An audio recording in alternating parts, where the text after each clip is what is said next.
Have you ever read or heard someone make an elevator pitch for the plot of Napoleon Dynamite? It tends to not work super well. Quirky cult comedy about a frizzy-haired high school geek and the screwballs that surround him in a dingy small town. Okay, sure, technically true, but that doesn't tell you anything that happens. A listless and alienated teenager helps his new friend win the class presidency in their small western high school, while dealing with his bizarre family life back home. A little more specific, but the class president thing isn't really what the whole movie's about. It's only relevant for a few scenes and the ending. Actually, almost every summary mentions the president thing. Is that just the only thing anyone can latch onto as a thing that happens? Because other stuff definitely happens. 90 minutes worth of stuff. Like, how about, Napoleon Dynamite is one of those movies where either you love it or you hate it. And even though I love it, I can't be too mad at anybody who hates it. Because, well, nothing happens.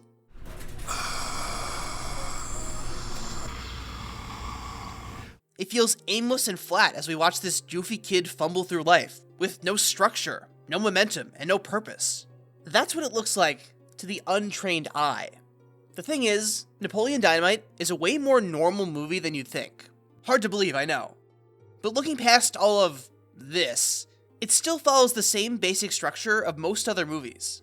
And a lot more stuff happens than you might remember. So let's take a more nuanced look at the plot of this movie and how it's set up, to see if we can figure out why it is the way it is.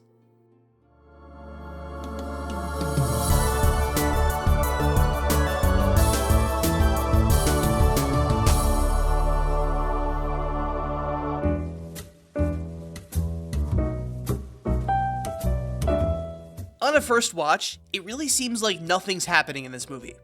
Or that when things do happen, they're all random and unconnected. Napoleon performs a song with some classmates in sign language in front of their class. This is never brought up again.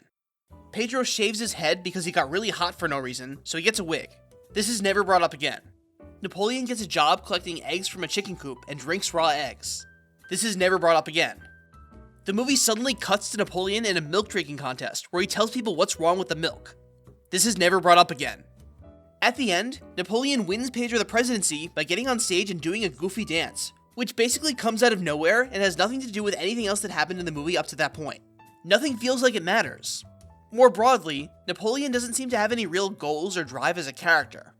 Aren't movies supposed to have progression, with the main character working towards something until they achieve it at the end? This is why every summary mentions the class president plotline, because that's the closest thing this movie has. But let's take a closer look at that idea of a typical movie's plot progression. You know, under the hood, every movie is basically the same movie.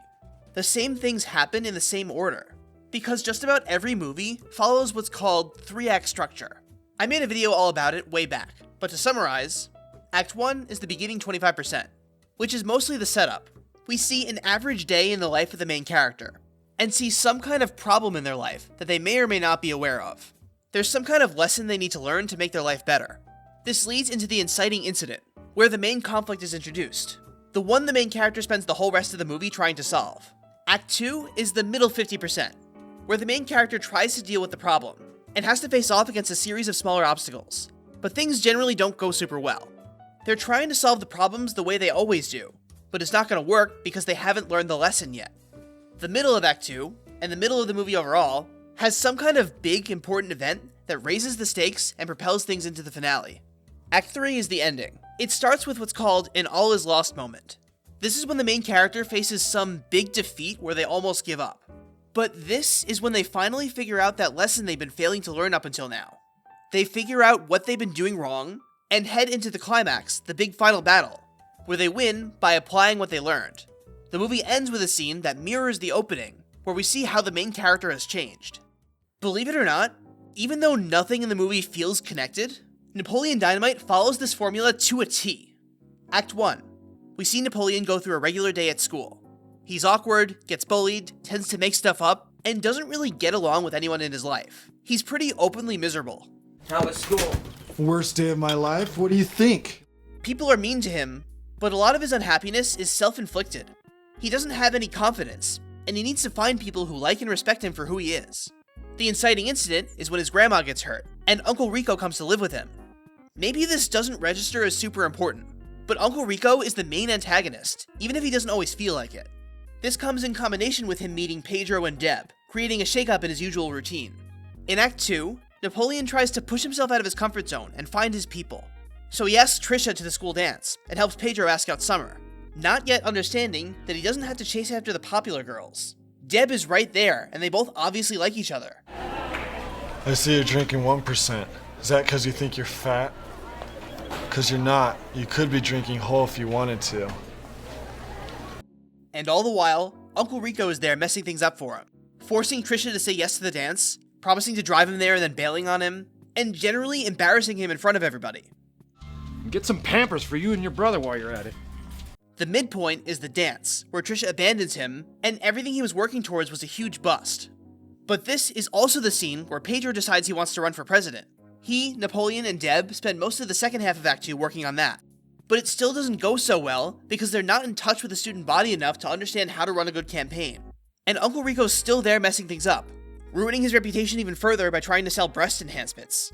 Then comes Act 3, and the all is lost moment, when Uncle Rico tells Deb that Napoleon said she needed breast enhancements, and she cuts him off. It seems like Napoleon's dreams are crushed, but that's what makes him realize how much she means to him. In the climax, he goes to the class election, and wins over the crowd with his awesome dance moves. In the resolution, Uncle Rico gets kicked out, Pedro wins the election, and Napoleon makes up with Deb, with the implication that they'll go on to date. Napoleon learned who or what is important to him, and he's happier for it.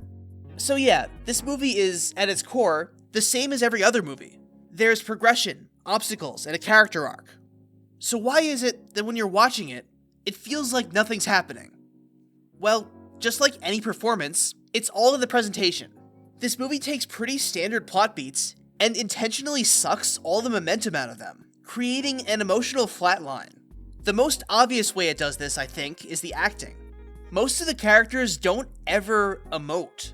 Their faces are totally blank every time they talk, even though we know logically that they have to be feeling things. So we don't always register when a scene is supposed to be important.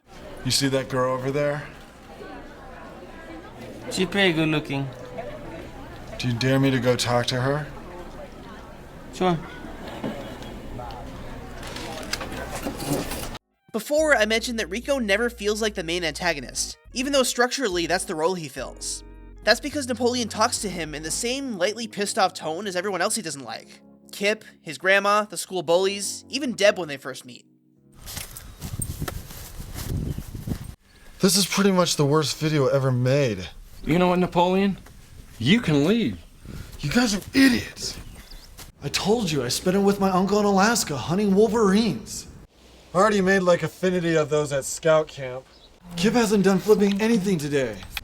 What are you gonna do today, Napoleon? Whatever I feel like I want to do. Gosh! We're supposed to identify with the protagonist and see the antagonist as a threat. But the movie distances us from that perspective by not showing us Napoleon's strong feelings about Rico. There's also the soundtrack. Most scenes have no music in them, and the ones that do all have the same vaguely upbeat, corny synthesizer.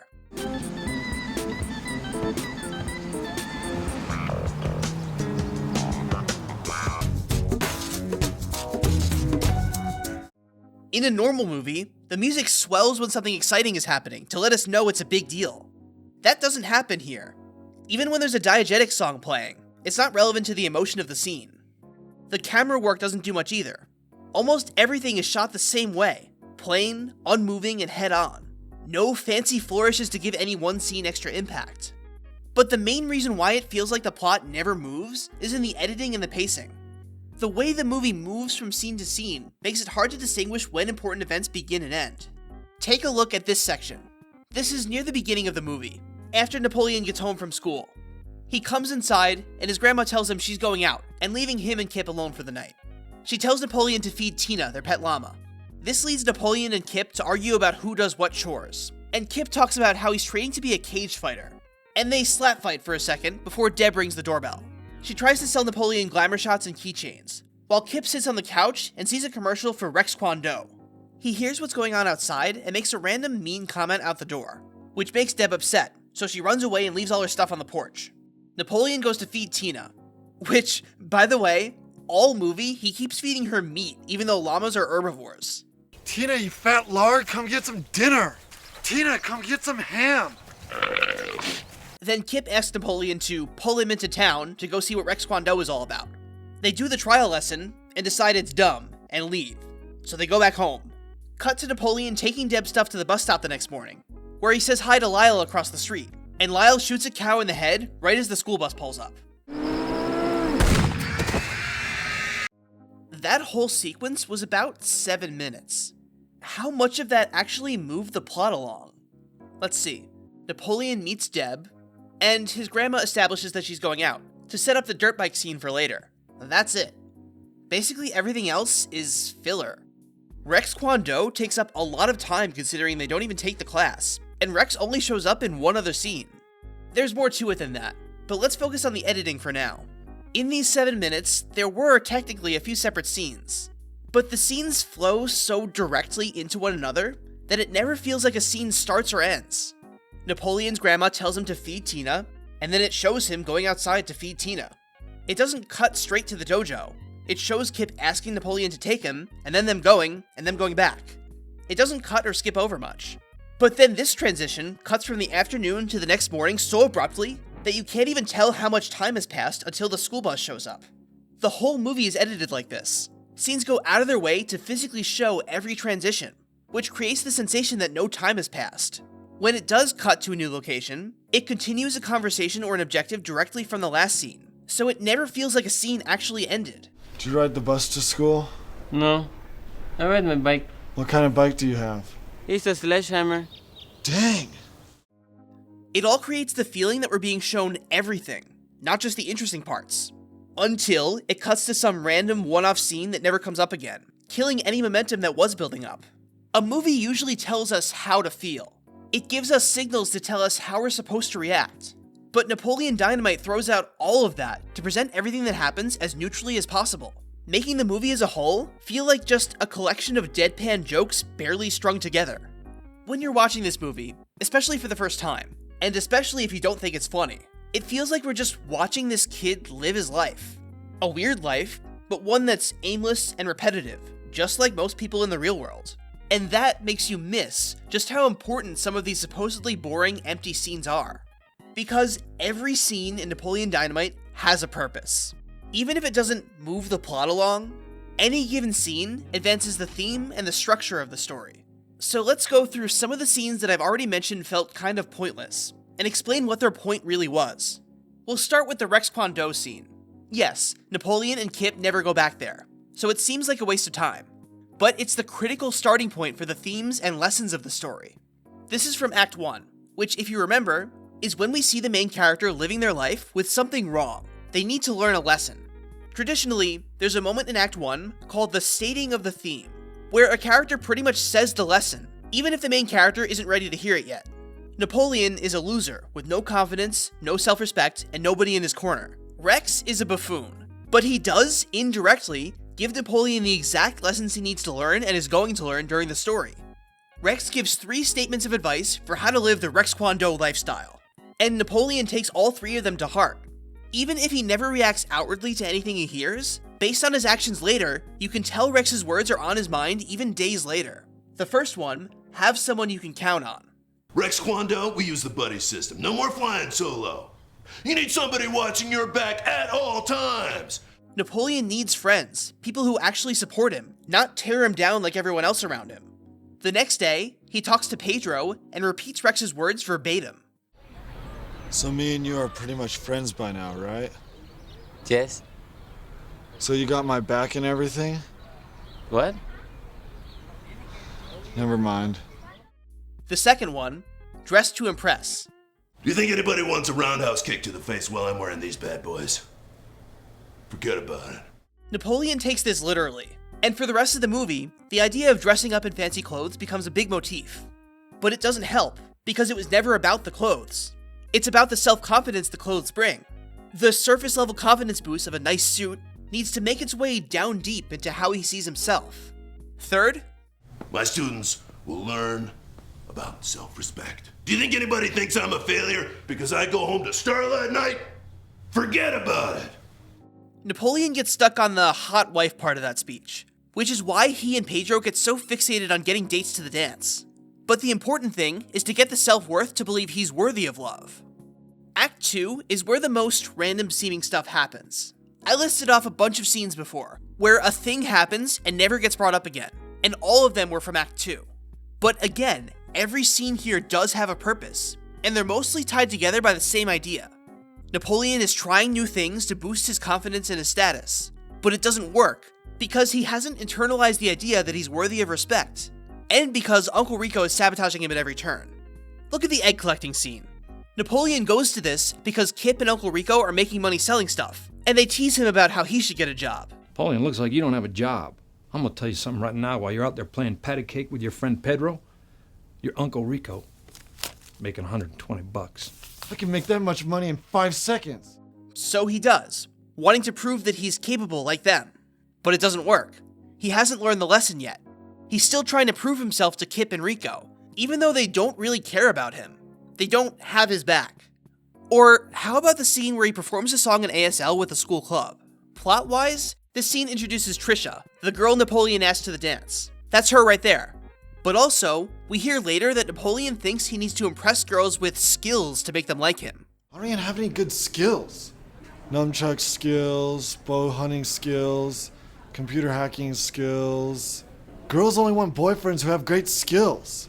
My interpretation is that Napoleon thinks knowing sign language is a cool skill, and that being in this club with some of the popular kids raises his social status. Knowing sign language is pretty cool, I'll give him that. But the popular kids are never going to accept him no matter what he knows how to do. He's just innately uncool. This, actually, isn't the last time we see this club. This is the same group that performed Summer's skit at the end of the movie. Maybe you didn't even realize this was the same club, because their performances are so different. The girls are doing this without Napoleon, and also without the one overweight girl. That's not a coincidence. You can be in the same clubs and classes with the popular kids, and they'll tolerate you, but they'll ditch you as soon as they have an excuse. How about that sequence when Pedro shaves his head? Why did he suddenly get really hot and shave off all his hair? It's because he just found out Summer is running against him for president. Hi, vote for Summer. Hi, ladies. Vote for Summer. You guys voting? Do you think it's kind of warm in here? No. I think they have the heater on or something. In most other movies, they'd telegraph this more. Pedro would stop short, his eyes would go wide, maybe the camera would zoom in on his face, and a music cue would play, to show him realizing the uphill battle it'll be to win this election. But this movie presents it so flatly that you really have to pay attention to catch what he's feeling. I do need to talk about Pedro some more. He's not the point of view character, so we don't always get what's going on with him in the same way we do with Napoleon. Pedro has a similar arc to Napoleon in a lot of ways, even though it's mostly in the background. He doesn't fit in. He's pretty much the only non-white person in school. There's a lot of casual racism that gets thrown his way all movie. You do understand English. This isn't that complex. Look, the cafeteria's down the hall, to the right, and downstairs. Who wants to eat chimichangas next year? Not me. He wants to be accepted, so people see him as more than the new weird Mexican kid. That's why he asks out Summer. He knows she's respected, so he thinks that dating her is a shortcut to being respected. Which of course doesn't work, because he doesn't understand the social politics of the school yet. It's also why he wants to run for president in the first place. Winning would bring him more status and proof that people like and accept him. Like Napoleon, he needs to understand that he doesn't need to prove himself to all these awful people. He needs to focus on the ones that matter, his actual friends. Even the milk scene has a purpose. We see that this event is organized by a group called the Future Farmers of America, and Pedro drops their name in his speech later. We have a great FFA scheduled lined up, and I'd like to see more of that. This moment shows that Napoleon does have at least one skill that might not be very cool, but it's something that he's good at, cares about, and is genuinely useful in a rural town like this. The defect in that one is bleach. That's correct. Yes. He'd be so much better off if he stopped trying to impress people who will never accept him and focused on the people who appreciate who he really is. So sure, these scenes matter, but so far, I still haven't really answered that initial question. I explained how this movie does have a plot and that things happen, And I explained how it created that feeling that nothing happens. But I didn't explain why. Why would a movie want to make us feel like nothing important is happening? Wouldn't it be so helpful if I had two versions of this movie? The one we've been looking at, and another version that was more traditional, that didn't try to be flat and boring on purpose, so we could see how it would be different. You can probably tell from my tone of voice where I'm going with this. There is another version. Around a decade later, a very short-lived Napoleon Dynamite adult cartoon aired on Fox. It's a lot goofier than the movie, with a more heightened world. It had plot lines like Napoleon and Kip using zit cream that gives them super strength, Napoleon kidnapping a liger cub, and Uncle Rico owing money to a ghost named Dave. The pacing is faster, punchy editing tells you how to feel, and things like Deb's crush on Napoleon is made explicit instead of just subtext. And it's bad. Real bad. So bad, it was canceled after 6 episodes. This version has the same characters and premise, but strips away everything that made the movie unique, turning it into a generic Family Guy-style comedy. Even though the cartoon feels like it's full of more stuff, it still feels like there's something missing. So what is it? Why was the movie intentionally set up to feel empty? To oversimplify, it's to create a sense of realism. All of this emptiness makes Preston, Idaho feel like a real place. Movies tend to heighten reality, to raise emotions. But Napoleon Dynamite just drops you into this rural town with no bells and whistles to make us feel like we're really there. And that means that you see all of the people for who and what they really are. We see Napoleon through an outside perspective. The cartoon gets in his head and shows us all the colorful things he thinks about, which is a common trope for characters with overactive imaginations. In the movie, we can barely tell what Napoleon's thinking or how he's feeling half the time. You probably went to high school with somebody like Napoleon. Maybe not exactly like him, but a dorky loner who said and did weird stuff all the time and never fit in with a group. He probably Naruto ran through the hallways and made up stories about a cousin who's a Navy SEAL. You didn't know what that kid was thinking either. You just watched him be weird. We don't watch Napoleon Dynamite through Napoleon's eyes. We see it as impartial observers, seeing him and his friends and family living their slow, boring lives. And that goes for everyone else in the movie too. People like Summer, Don, Trisha, Rex, they're at the top of the social food chain. Another movie would exaggerate their coolness and appeal to make them larger than life. That's what the cartoon does. But looking at the town through this flat perspective, it's revealed just how small and pathetic they all are. Don's family owns a yacht in the cartoon, but in the movie, Summer's a cashier. They're not cooler than Napoleon. They're not better than him. Everyone in the movie is a loser. This gets the audience on board with the lesson of the story alongside Napoleon, because we see how stupid it is to try and prove yourself to any of these people. You really care if this guy thinks you're cool? You think his opinion matters? Or him? Or her? Or him? If you looked up peaked in high school in the dictionary, you'd see this guy's face. All these popular kids are gonna grow up to be just like Uncle Rico, convinced they're super cool, but not impressing anyone. It takes until Act 3 of the movie for Napoleon to finally figure this out. He doesn't need their approval. And so, he finally stands up to Uncle Rico. When Pedro wants to skip his speech and give up, he gives him a pep talk. And he dances in front of the whole school without worrying about how they'll judge him. One of my favorite little character details is that whenever Napoleon is talking to someone he's intimidated by, his eyes are half closed, like he can't face them. But here, not only are his eyes open as his eyes get anyway, but it also seems like he doesn't even notice people are watching. He finally understands that all he needs to be happy is be his authentic self, believe in his own self-worth, and surround himself with people who actually like him for who he is. And that's the lesson that we all need to take away from this story. Most of our lives are not too different from Napoleon's. All of us have at one time or another worried about impressing someone, or seeming cool to the world at large, and built up the importance of something in our minds that didn't really matter too much. Napoleon Dynamite reminds us that day-to-day life is not a movie. It's mostly slow and boring, and we need to make it exciting on our own, by doing what we want to do, with the people we want to do it with.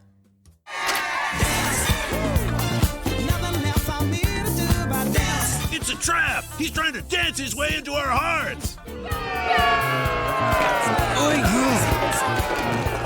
Frankly, I'm surprised it worked the first time.